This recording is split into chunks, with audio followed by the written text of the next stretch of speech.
Notification আসবে। ও তোমরা অনেকে ভিডিও দেখছো কিন্তু লাইক আর সাবস্ক্রাইব করছো না। তোমরা লাইক এন্ড সাবস্ক্রাইব করে আমার বাবার চ্যানেলটাকে একটু এগিয়ে নিয়ে যেতে সাহায্য করো। সংস্কৃত উপমন্যু কথা থেকে এমসিকিউ।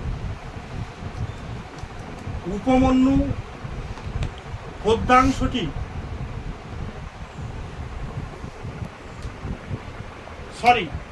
উপমন্যু গদ্যাংশটি উৎস কি? রামায়ণ, মহাভারত, পঞ্চতন্ত্র, কথা শরীরসাগর। মহাভারত। মহাভারতের একটা অংশ তুলেছে এখানে উপমন্যু কথা। উপমন্যু কথা গদ্যাংশটি রচয়িতাকে বাল্মীকি, সোমদেব, অম্বিকা দত্ত ব্যাস, কৃষ্ণ দ্বৈপায়ন ব্যাস। উপমন্যুর গুরুর নাম কি ছিল? জাবালি, আরুণি, ধৌম ব্যাস। ধৌম।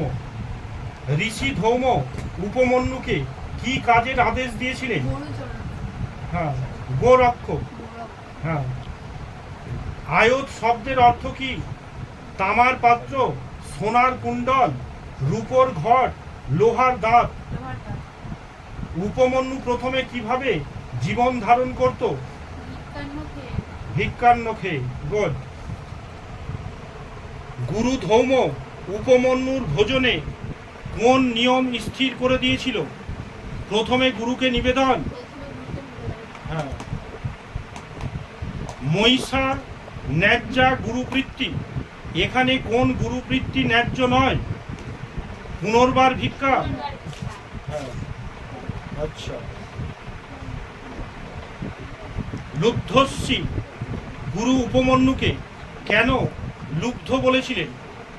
অন্যের দ্রব্যহরণ, মিথ্যা বচন, পুনর্বার ভিক্ষা না কুকথন?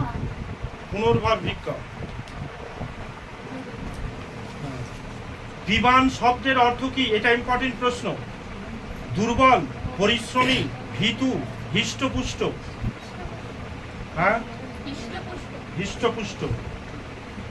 হ্যাঁ।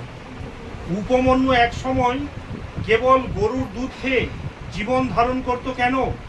গুরু তাকে গৃহের বাইরে যেতে নিষেধ করেছিলেন। গুরু তার সব ভিক্ষা নিয়ে নিতেন। গুরুর কাছে অন্য কোনো খাবার ছিল না।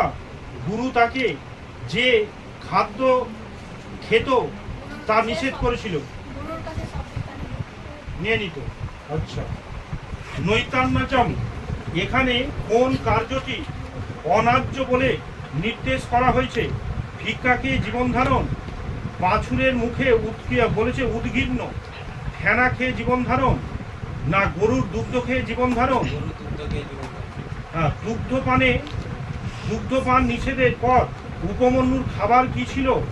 ফলমূল, ভিক্ষান্ন, আকন্দ পাতা, বাছুরের উদ্গীর্ণ দুধের ফেনা। হ্যাঁ। নমশ্চক্রে শব্দে লকারটি কি? লট, লিট, লং, লিট। এটা হবে লিট। ক্ষুধার্ত হয়ে উপমন্যু কি খেয়েছিল? পট পাতা, অশ্বত্থ পাতা, আকন্দ পাতা, কলা পাতা।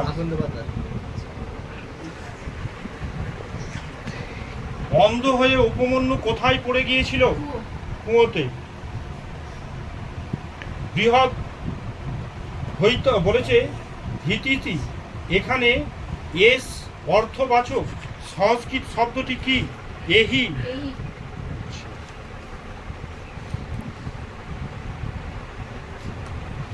উপাধ্যায় বলেছে উপাধ্যায় অন্ধ উপমন্যুকে কোন দেবতা স্তুতি করতে বলেছিলেন? অগ্নি, ইন্দ্র, অশ্বিনীদয়, বরুণ। কোন দেবতাকে দেবতাদের বলেছে বৈদ্য বলা হয়? অশ্বিনীদয় উপমন্যুকে কি খেতে অনুরোধ করেছিলেন? পিঠে, আকন্দ পাতা, ভিক্ষান্ন, গরুর দুধ। উপমন্যু অশ্বিনী দেবতাকে স্তুতি করার কি উদ্দেশ্য ছিল? অন্ধত্ব দূর করা। উপমন্যু অশ্বিনীদের দেয়া পিঠে প্রথমে কাকে নিবেদন করতে চেয়েছিল? অশ্বিনীকে, গুরুকে, অগ্নিকে না ইন্দ্রকে? হ্যাঁ। শ্রেয়শ্চা বাস্য স্মৃতি এখানে লাভ করবে অর্থবাচক সংস্কৃত শব্দটি কি? বলেছে অবাশিসি, শ্রেয়। আচ্ছা, তারপরে বলেছে অনিশ্চা রুচত শব্দের সন্ধি বিচ্ছেদ অশ্বিবান প্লাস অচতু, অশ্বিনীয় প্লাস ঔচতু। উপমন্যুর কাছে একটি গ্রন্থ প্রতিভাসিত হোক, এই আশীর্বাদে উল্লেখিত গ্রন্থটি কি? রামায়ণ, বেদ, মহাভারত, পঞ্চতন্ত্র? এটা হবে বেদ। আর এটা খুব ইম্পর্টেন্ট প্রশ্ন পরীক্ষায়। উপমন্যু চরিত্রের অসাধারণ বৈশিষ্ট্য ছিল দেব পূজা, আহার সংযম, সত্যবাদিতা, গুরুভক্তি। গুরুভক্তি, গুড। হ্যাঁ।